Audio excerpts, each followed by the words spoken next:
mu ntumbero yo guteza imbere igisata c'isoko ry'imitahe mu Burundi.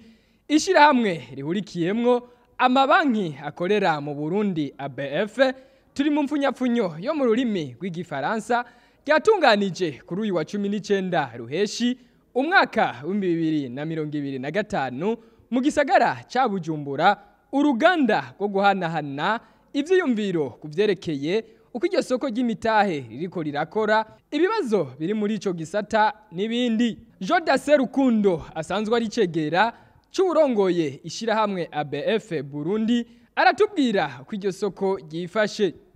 Iryo soko rero ni ryo guhuza abantu bafite imitaha abayikeneye n'abayifise. Akarusho rero twabonye yuko vy'ukuri babitegere rifise ibice vyinshi, abafise imitahe abayikeneye, ikaba rero nico bita aba intermediaire nabo bahuza abo bantu babiri bakora ibyo bashoboye byose kugira abantu babiri bahure, bafasha n'abashaka imitahe kugira bagende kuri iryo soko. Uno munsi aho twaboneye akarusho nuko kuva projet tangura twabonye ibintu byinshi bimaze gukorwa. Twabonye amashirahamwe atari make yavutse, twabonye banki yitwa Orbit International Investment Bank. Orbit Investment Bank ni banki d'investissement yavutse kubera izifasha abantu gukora kuri iryo soko. Twabonye aussi shirahamwe Banko bujyatanga iyindi branch yitwa Banko Capital, nayo nizokora kugira ngo ifashe abantu kubasigurira no kubafasha kugira bakore kuri iryo soko. Haracariho tubazo dutoyi mugabo umwanya n'uyu hageze ko dutangura kugira ngo hazoheza ishirahamwe rishinzwe kureglementa iryo soko ririko rirakora ibishobotse vyose yuko n'abataraba pre kugira ngo baje kuri iryo soko rishireho ibikwiye vyose, amatexte ribashireho ibikwiye bituma ribasigurira ingene bazoja kuri iryo soko. Nivyo hari abataragera kuri iyo niveau yo kurijako mugabo n'intango. Hariho n'ayandi mashirahamwe afise ibikwiye kugira ashobore kuja kuri iryo soko, hariho n'ayandi atarabironka. Rero umuntu atangurira ahantu bavuga ngo nta uvuka rimwe ngo yuzure ingobyi. Umuntu atangura, ubu ni bageze gutangura, bamwe bazotangura bayijeko, abasanzwe bari organize nk'amabanke n'amashirahamwe manini, amashirahamwe y'amapension, amashirahamwe y'amassurance, abandi baze bakurikire bukebuke. Hariho amareforme atari make rero ariko arashigwa en place kugira ngo nibidakwiye bize mu minsi iza bazobe babishize en place kugira ngo abantu baze bamenya ingene bisuganya kugira ngo abashaka kuja kuri iryo soko y'imitahe bashoboye kuyijako. Ivyo rero ni nk'amategeko yerekeye kuba y'aba auditeur, ingene abantu bateza kuba audité, certification y'aba auditeur, cadre réglementaire, ivyo byose biriko biraja en place kugira ngo bikenewe bikwiye kugira ngo bibe bihari kugira ngo abantu baje kuri iryo soko y'imitahe. Mugabo bikurikiranira hafi bakaraba rero abashizeho amashirahamwe yo gufasha aba bantu yuko bobegera bakabasigurira ingene bikora kugira ngo n'ufise amahera yiwe yari yicaye ahantu canke yahora akoresha ibindi usanga atazi ko bizokungwa canke bihomba, amenye ko afise ahandi hantu ashobora gushira umutahe wiwe mu maproduit mwamwe y'isoko y'imitahe ashobora kumungukira kandi ari ku mariske mato.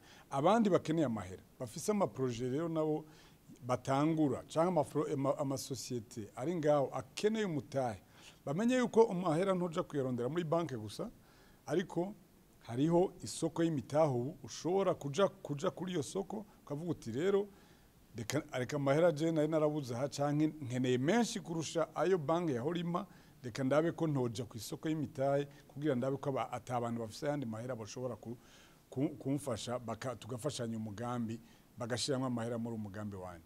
Ivyo rero nivyo hazoba igikorwa cyo kusensibiliza abanyagihugu kugira ngo bamenye ingene iryo soko ry'imitahe rikora. Hari ababishinzwe bari aho, je nosaba abarundi gusa kubahimiriza yuko bo bikurikiranira hafi bakabikurikirana ivyo ababishinzwe bariko barakora mu kumenyekanisha iryo soko, kandi ntibatinye kuza barijemwo barondera babafasha. Amabanki ari mu bantu bafasha abanyamitahe kugira ngo bamenye ingene iryo soko rikora n'amaproduit iryo soko ritanga bashobora kwinvestisamo. Hari ayandi masosiyete nk'aya twavuze ariko aravuka nayo nashobora, hari abaconseil financier bashobora kubafasha muri ivyo. Rero niko twabahimiriza ko babikurikiranira hafi kugira ngo ntihagire uzogira ikibazo c'amafaranga ngo avuga ati je banke vyananiranye, amenye ko hari izindi solution zo kuronderamwo amahera. Abandanya saba abanyamitahe kutirengagiza ico gisata c'isoko y'imitahe, yongera amenyesha ko abarundi baba mu bindi bihugu bafise uruhara ntangere mw'iterambere ry'isoko y'imitahe. Mu bisanzwe mu bindi bihugu byo muri Afrika n'ibindi biteye imbere, amafaranga ava mu mahera y'abari abanyagihugu bari mu makungu arico twita diaspora ni menshi cyane. Niyo ahanini agira uruhara runini ya cyane kugira ngo mu guteza imbere iryo soko, kubera bafise amahera y'agaciro baraza ngaha mugabo bakenera kumenya information. Information ni ikintu gikomeye cyane iyo uri kurashaka gufata amadecision yo gushira umutahe mu kintu. Bakenera ko information bayironka, information akaba ariyo bakamenya yuko hariho amategeko abagenga aproteje imitahe yabo. Ico rero nico gikuru tukwiye kwicarira nk'abarundi nka societe ibijejwe kugira ngo abari hanze bamenye iyo information neza ingene iyo soko izokora n'ingene imitahe yabo izoyiproteje, naho bashobora kuyashira ati ngaya amasosiyete akwije vyose kugira ngo mushobore gushiramwo amahera. Bamenye ingene imitahe yabo ishobora kunguka, imitahe yabo nimba yunguka ingene bashobora kwikura ngaha bayisubiza iyo bayikuye, kuko ico nico kibazo kinini bakunda guhura naco. Rero hariho amareforme amwe canke politike zimwe amatext ategerezwa kuja en place kugira ngo ababone yuko imitahe yabo iri protege kandi bashobora kuyisuzuma. Mugabo n'ahandi ho n'abacteurs bakomeye cyane kuri isoko y'imitahe. Nayo Emma Sylvie Kadawa asanzwe ari mu rwego shingwantwaro mw'ishirahamwe Bankobu Capital, ishirahamwe rikorera ku isoko ry'imitahe, arashikiriza bimwe mu byo basanzwe bafasha abanyamitahe.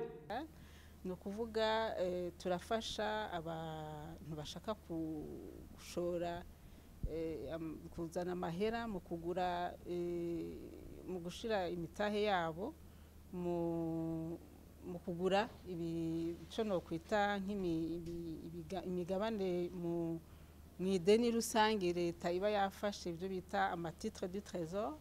Donc hari ama obligation du trésor tugurisha ku banywanyi bacu canke n'abandi bose batari abanywanyi ba Bankobu. Mu bisanzwe umuntu wese akeneye kuba yoshira umutahe wiwe muri ayo maproduit arashaka kwegera Bankobu, abo muri Bankobu Capital bakabimufasha kugira ngo ashobore kuronka inyungu mu mahera yoba afise.